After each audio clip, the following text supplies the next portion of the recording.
नमस्कार, बहुत स्वागत है आपका। आप देख रहे हैं धर्मा सन्मार्ग 2.0। संतान सप्तमी व्रत भाद्रपद मास के शुक्ल पक्ष की सप्तमी तिथि के दिन मनाया जाता है और इस बार 24 अगस्त 2020 को सोमवार के दिन मुक्ताभरण संतान सप्तमी व्रत किया जाएगा।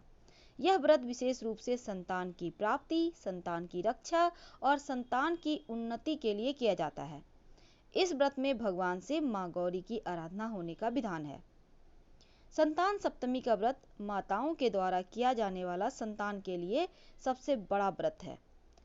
व्रत करने वाली माताएं सुबह स्नान करके नित्य क्रिया से निवृत्त हो स्वच्छ वस्त्र धारण करें और फिर भगवान विष्णु, भगवान शिव की पूजा अर्चना करें।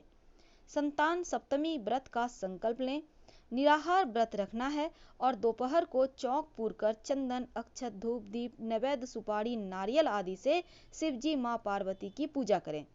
सप्तमी तिथि के व्रत में नैवेद्य के रूप में खीर, पूरी और गुड़ के पुए बनाए जाते हैं। संतान की रक्षा की कामना हेतु भगवान भोलेनाथ को कलावा अर्पित किया जाता है। बाद में इसे स्वयं धारण कर इस व्रत की कथा सुननी चाहिए। व्रत कथा इस प्रकार है। सप्तमी व्रत की कथा से संबंधित एक पौराणिक कथा प्रचलित है। इस कथा के अनुसार एक बार भगवान श्री कृष्ण ने युधिष्ठिर को बताया कि किसी समय मथुरा में लोमस ऋषि आए थे। मेरे माता पिता देवकी और वसुदेव ने भक्ति पूर्वक उनकी सेवा की तो ऋषि ने उन्हें कंस द्वारा मारे गए पुत्रों के शोक से उबरने में उन्हें संतान सप्तमी का व्रत करने को कहा। लोमस ऋषि ने उन्हें व्रत का पूजन विधान बताकर व्रत कथा भी बतलाया और नहुस अयोध्यापुरी का प्रतापी राजा था। उसकी पत्नी का नाम चंद्रमुखी था। उसके राज्य में ही विष्णुदत्त नाम का एक ब्राह्मण रहता था। उसकी पत्नी का नाम रूपवती था। रानी चंद्रमुखी तथा रूपवती में परस्पर घनिष्ठ प्रेम था। एक दिन वे दोनों सरयू में स्नान करने गई। वहां अन्य स्त्रियां भी स्नान कर रही थीं। उन स्त्रियों ने ही वहीं पर भगवान शिव, मां पार्वती की प्रतिमा बनाकर विधि विधान पूर्वक उनका पूजन किया।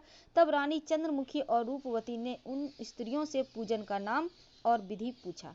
उन स्त्रियों में से एक ने बताया कि यह व्रत संतान देने वाला है। उस व्रत की बात सुनकर वे दोनों सखियों ने भी जीवन पर्यंत इस व्रत को करने का संकल्प लिया और शिवजी के नाम का डोरा बांध लिया। किंतु घर पहुंचने पर वे संकल्प को भूल गईं। फलतः मृत्यु के पश्चात रानी वानरी हुई और ब्राह्मणी मुर्गी की योनि में पैदा हुई। कालांतर में दोनों पशु योनि छोड़कर पुनः मनुष्य योनि में आई। चंद्रमुखी मथुरा के राजा पृथ्वीनाथ की रानी बनी। रूपवती ने एक बार फिर ब्राह्मण के घर जन्म लिया। इस जन्म में रानी का नाम ईश्वरी, ब्राह्मणी का नाम भूषणा था। भूषणा का विवाह राजपुरोहित अग्निमुखी के साथ हुआ। इस जन्म में भी ये दोनों में बड़ा प्रेम था। व्रत भूलने के कारण रानी इस जन्म में संतान सुख से वंचित रही। भूषणा ने व्रत याद रखा था, इसलिए उसके गर्भ से सुंदर तथा स्वस्थ 8 पुत्रों ने जन्म लिया। रानी ईश्वरी के पुत्र शोक की संवेदना के लिए एक दिन भूषणा उससे मिलने आई। उसे देखते ही रानी के मन में ईर्ष्या पैदा हो गई। उसने उसके बच्चों को मारने का प्रयास किया किंतु बालक न मर सके। उसने भूषणा को बुलाकर सारी बात बताई और फिर क्षमा याचना करके उससे पूछा कि किस कारण तुम्हारे बच्चे नहीं मर गए। भूषणा ने पूर्व जन्म की बात स्मरण कराई और उसी के प्रभाव से आप मेरे पुत्रों को चाहकर भी न मरवा सकी। यह सब सुनकर रानी ईश्वरी ने वे विधि पूर्वक संतान सुख को देने वाला यह मुक्ताभरण व्रत रखा। तब व्रत के प्रभाव से रानी पुनः गर्भवती हुई, एक सुंदर बालक को जन्म दिया। उसी में पुत्र प्राप्ति और संतान की रक्षा के लिए प्रचलित हो गया व्रत। कथा सुनने के बाद सायंकाल में भगवान शिव पार्वती की पूजा धूप, दीप, फल, फूल, पुष्प, सुगंध आदि से करते हुए नैवेद्य का भोग लगाकर भगवान शिव की आरती करनी चाहिए। हर हर महादेव।